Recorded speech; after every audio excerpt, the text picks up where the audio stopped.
Assalamualaikum warahmatullahi wabarakatuh. Selamat pagi. Oke, sebelum kita belajar, kita lihat foto ini dulu yuk.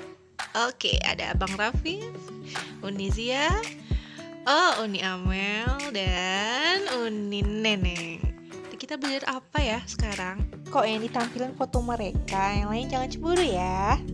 Jadi hari ini kita akan belajar mata, kacamata, dan alat optik. Oke semuanya, sebenarnya pakai kacamata itu menyebalkan ya. Kalau mau makan berembun, kehujanan basah, terus kalau baca buku dan ketiduran patah. Asal bukan hatimu saja yang patah. Baiklah, yang pertama kita bahas rabun jauh. Perhatikan foto-foto berikut. Iya, baik. Oh, nggak pamer kok, nggak pamer. Cuman mau ngasih tahu faktanya kalau guru-guru ini rabun jauh. Aduh, Abdul jangan sedih ya. Oh, nggak apa-apa kok, nggak apa-apa. Oke lanjut. Ada beberapa hal yang menyebabkan rabun jauh, contohnya keturunan atau faktor lingkungan, membaca terlalu dekat, atau menggunakan gadget terlalu lama. Jadi miopia adalah kondisi bayangan jatuh depan retina dan menyebabkan mata tidak dapat melihat benda yang jauh. Jadi cara mengatasinya adalah menggunakan kacamata cekung atau negatif. Kuat lensa pada rabun jauh bisa dicari menggunakan P sama dengan min 1 per PR. PR adalah titik jauh dan P adalah kuat lensa. Sementara untuk fokusnya bisa dicari pakai 1 per P. Baik, kita ke contoh soal. Andi hanya dapat melihat dengan jelas pada jarak paling jauh 2 meter. Berapa kuat lensa kacamata yang harus digunakan oleh Andi? Kita buat diketahuinya bahwa PR-nya adalah 2 meter. Dah langsung masuk. P sama dengan min 1 per PR, berarti min 1 per 2. Jadi 2-nya harus dalam meter dulu ya. Jadi si Andi menggunakan kacamata min setengah. Contoh soal kedua, Afi menggunakan kacamata min 3 dioptri. Berapa jarak paling jauh yang dapat dilihat oleh Afi? Karena dia rabun jauh, berarti kita pakai P sama dengan min 1 per PR. P-nya min 3 sama dengan min 1 per PR, berarti min 3 PR sama dengan min 1. Min-minnya boleh dicoret sehingga PR sama dengan 1 per 3. Atau 0,33 meter bisa dijadikan ke senti, yaitu 33 senti. Gimana? Paham? Oh, senyum semua berarti paham. Baiklah. Kita masuk yang kedua, itu rabun dekat. Rabun dekat biasanya orang bilang kalau rabun dekat itu cuma terjadi pada orang tua. Oke, itu salah. Karena apa? Karena sebenarnya yang rabun dekat itu bisa saja anak kecil. Kenapa? Karena ini faktor keturunan. Terus bentuk bola mata yang pendek, lalu lensa yang tebal, atau akibat kornea yang kurang lengkung, akomodasi mata yang mengalami gangguan, usia juga, dan penyakit lain seperti diabetes, hipertensi, dan lain-lain. Jadi, untuk rabun dekat atau hipermetropi itu kondisi bayangan jatuh di belakang retina, menyebabkan mata tidak dapat melihat dengan jelas benda yang jaraknya dekat. Penderita rabun dekat bisa menggunakan lensa cembung atau lensa positif. Untuk mencari kuat lensa pada rabun dekat bisa digunakan persamaan P sama dengan 1 per SN kurang 1 per PP, di mana PP adalah titik dekat mata, SN adalah jarak baca normal, biasanya 25 cm. Kalau misalkan nggak 25, berarti itu kita bikin aja X. Untuk menentukan nilai F masih bisa menggunakan persamaan yang tadi. F sama dengan 1 per B, nanti F satuannya meter. Baik, kita ke contoh soal. Meli menggunakan kacamata plus 3 dioptri. Berapa jarak fokus dan jarak baca paling dekat Bu Meli? Dengan SN-nya sama dengan 25 cm.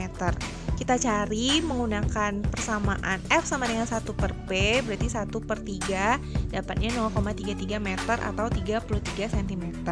Sementara untuk mencari titik dekat mata Bu Meli itu kita pakai persamaan P sama dengan 1 per SN kurang 1 per PP. 3 sama dengan 1 per 0,25 kurang 1 per PP.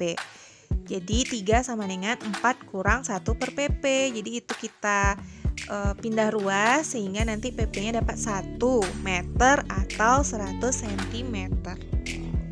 Baik, bisa? Bisa lah ya. Ketawa. Oh, berarti paham ya. Karena ketawa semua, tambah satu lagi ya. Ini mudah kok. Rika, rabun dekat. Hipermetropi, jarak paling dekatnya 50 cm. Berapa kuat lensa mata Rika? Titik dekatnya atau PP 50 cm atau 0,5 meter, SN-nya 25 cm kalau nggak diketahui buat 25 atau 0,25 meter. Sehingga kita cari pakai rumus P sama dengan 1 per SN kurang 1 per PP, jadinya 1 per 0,25 dikurang 1 per 0,5.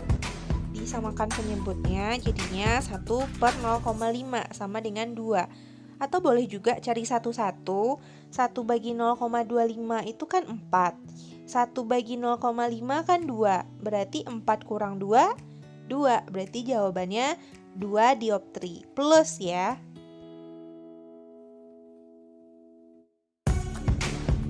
Oke, next, presbiopi atau mata tua. Apa artinya? Kondisi mata tidak mampu bekerja dengan baik. Artinya di sini kacamatanya rangkap, lensa positif sama lensa negatif, rabun dekat sama rabun jauh. Contohnya mama ibu. Jadi beliau menggunakan kacamata lensa rangkap. Oke, next, ini adalah mata silindris atau astigma. Artinya apa? Ini loh orang yang pakai kacamata silindris. Artinya kornea mata tidak bulat, merata, sehingga bayangan jatuh di retina tidak terpusat di satu titik sehingga kabur dan bergelombang. Demikian dulu untuk cacat mata. Gimana, paham? Wih, paham. Baik. Oke, lanjut. Baiklah, kita lanjutkan sedikit lagi mengenai alat optik yang namanya loop. Oke, loop ini fungsinya buat apa ya? Kita lihat dulu. Loop ini adalah alat optik dengan lensa cembung, digunakan untuk melihat benda kecil supaya tampak besar, menghasilkan bayangan dengan maya dan diperbesar. Benda dapat diamati dalam dua keadaan, berakomodasi maksimum dan juga mata tanpa akomodasi. Ini persamaan untuk mata tanpa akomodasi, perbesarannya SN per F. Sementara untuk mata dengan akomodasi, perbesarannya M sama dengan SN per F tambah 1. Baik, kita ke contoh soal. Seorang pengamat menggunakan loop dengan fokus 10 cm. Berapa perbesaran saat mata tidak berakomodasi dan saat mata berakomodasi? F-nya 10 cm dan SN-nya 25 cm, berarti ini kan satuannya udah sama. Berarti kalau dibagi cm sama cm kan nggak masalah ya. Untuk mata tidak berakomodasi, SN per F 25 per 10, dapatnya 2,5. Sedangkan untuk mata yang berakomodasi maksimum, SN per F tambah 1, 2,5 tambah 1 jadinya 3,5. Baiklah, sekian dulu untuk hari ini. Dicatat dan dipahami baik-baik ya. Aduh, kelihatan nih muka-muka bahagia kalau udah selesai belajar. Oke, habis ini kerjakan, catat, dan masuk ke kuis. Assalamualaikum warahmatullahi wabarakatuh.